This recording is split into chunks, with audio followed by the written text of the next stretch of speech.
Alice au pays des merveilles, le conte. La petite Alice était assise dans le jardin, lisant un livre en compagnie de sa sœur, quand un lapin blanc, vêtu d'un gilet, d'une veste et d'une cravate, surgit devant elle. Il courait à perdre haleine, en tenant une montre dans sa patte et en répétant « Montre de malheur ! À cette allure, jamais je ne serai à l'heure !» Prise d'une irrésistible curiosité, Alice suivit le lapin dans son terrier, s'enfonçant dans de sombres tunnels pour finir par tomber dans un puits très profond. Ayant atterri sur un lit de feuilles mortes, elle se retrouvait au centre d'une vaste salle, pourvue de nombreuses portes ainsi que d'une table sur laquelle était posée une petite clé dorée. Alice supposa que celle-ci ouvrirait une petite porte qui était cachée par un rideau. Soudain, elle remarqua une petite bouteille qui venait d'apparaître sur la table et sur laquelle était inscrit « Buvez-moi ». Sans hésitation, Alice avala le contenu de la bouteille et, aussitôt, elle rapetissa jusqu'à être aussi petite que la porte. Mais maintenant que sa taille lui permettait d'emprunter cette dernière, elle se rendit compte qu'elle avait oublié de prendre la clé, désormais hors d'atteinte sur la table. Alors qu'elle désespérait de pouvoir l'attraper, elle vit sur le sol un petit gâteau où était écrit « Mangez-moi ». Sans plus attendre, Alice en croqua une bouchée, puis une autre et encore une autre. Et ce faisant, elle grandit, jusqu'à ce que sa tête atteigne le plafond. La chaleur dans la pièce était suffocante. Alors la petite fille prit un éventail et s'en servit pour se rafraîchir. Par chance, chaque coup d'éventail la faisait rapetisser par magie, dans le même temps que les murs commençaient à disparaître. Elle se retrouva soudain assise dans un pré, devant la maison du lapin blanc. Intriguée, elle se glissa à l'intérieur et elle trouva une mystérieuse bouteille. Impatiente de découvrir de nouveaux prodiges, elle en goûta le contenu. Et, aussi vite que l'éclair, elle devint si énorme qu'elle se retrouva coincée. Croyant qu'il y avait un monstre dans sa maison, le lapin se mit à lui lancer des cailloux qui se transformèrent en gâteaux. Dès qu'Alice en avala un, elle rapetissa jusqu'à la taille d'une souris et s'enfuit dans les bois. Elle y rencontra une chenille confortablement couchée sur un champignon et qui fumait un narguilé. Cette dernière l'informa : « Si tu manges d'un côté du champignon, tu grandiras. Si tu manges de l'autre, tu rapetisseras. » Ne sachant pas quel côté la ferait grandir et quel côté la ferait rapetisser, Alice croqua une bouchée de chaque côté. Petit à petit, elle parvint à retrouver sa taille originelle et reprit sa route. Rencontrant un amical chat magique, elle lui demanda son chemin.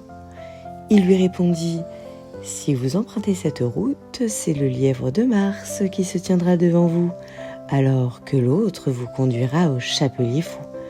Mais peu importe celle que vous choisissez, l'un comme l'autre, c'est complètement cinglé. » Alice décida d'aller à la maison du lièvre de Mars, où elle trouva aussi bien le lièvre de Mars que le chapelier fou, assis sur une longue table sous un arbre.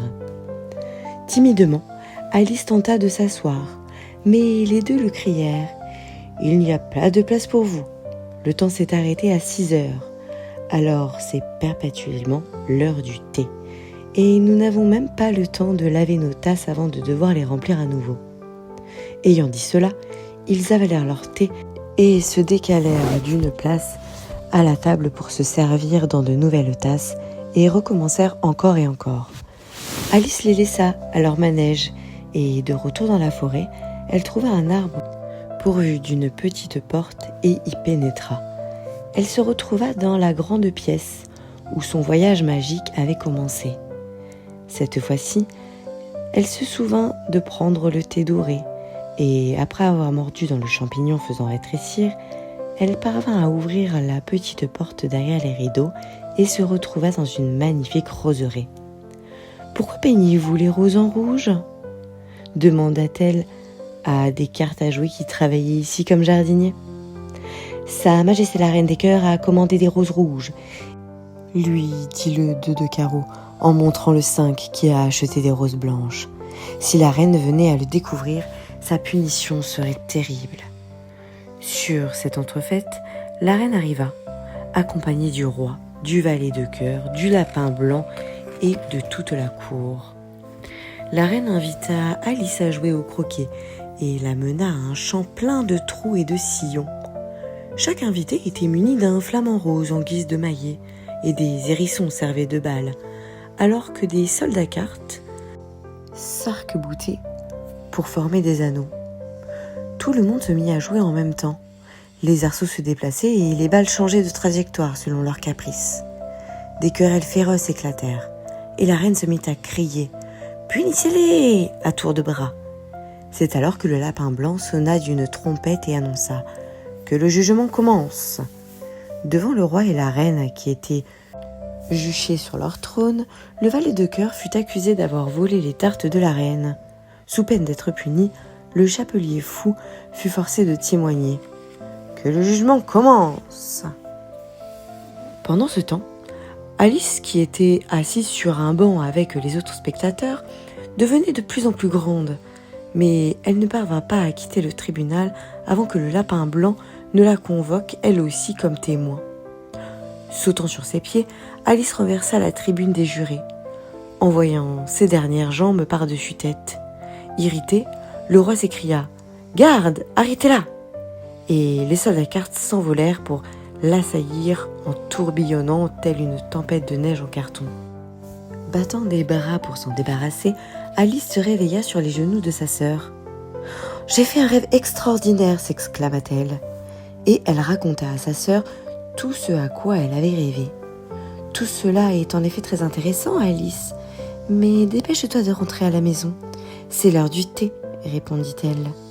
Et tandis qu'Alice rentrait à la maison, sa sœur resta un moment à rêvasser dans le jardin. Si tu souhaites que je te raconte d'autres histoires, n'hésite pas à t'abonner et à liker cette vidéo.